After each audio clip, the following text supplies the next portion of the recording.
Sipas të dhënave të Eurostat për vitin 2025, niveli i çmimeve për kategorinë software në Shqipëri rezulton më i ulët se mesatarja e Bashkimit Evropian.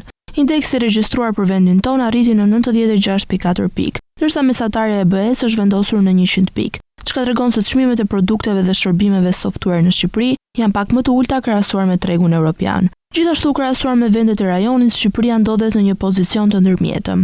Maqedonia e Veriut regjistron një indeks prej 96 pikësh, duke pasur nivelin më të ulët mes vendeve fqinje të përfshira në tabelë, ndërsa Shqipëria renditet më njëherë pas saj me 96.4 pikë. Nga ana tjetër, Malizi ka një indeks prej 98.1 pikësh, duke treguar një nivel pak më të lartë çmimesh për software krahasuar me Shqipërinë. Në këtë kategori, Serbia është vendi i rajonit me një indeks më të lartë se mesatarja europiane, duke arritur në 103.2 pikë. Kjo do të thotë se çmimet e softwareve në tregun serb janë më të larta, jo vetëm krahasuar me Shqipërinë, por edhe krahasuar me nivelin mesatar të Bashkimit Evropian. Diferenca të dukshme shfaqen edhe në vendet e tjera europiane. Në Turqi indeksi për software është vetëm 87.4 pikë, duke e bërë një nga tregjet me nivelin më të ulët në renditje. Ndërkohë Zvicra shënon nivelin më të lartë me 109.7 pikë, duke treguar një kosto më të lartë për këtë kategori. Të dhënat tregojnë se Shqipëria ka arritur një afërsi të konsiderueshme me nivelet europiane për çmimet e softwareve. Edhe pse tregu vendas mbetet pak më i lirë se mesatarja e BE-s, diferenca me vendet e rajonit është e vogël, duke reflektuar një treg teknologjik gjithnjë e më të integruar me zhvillimet europiane.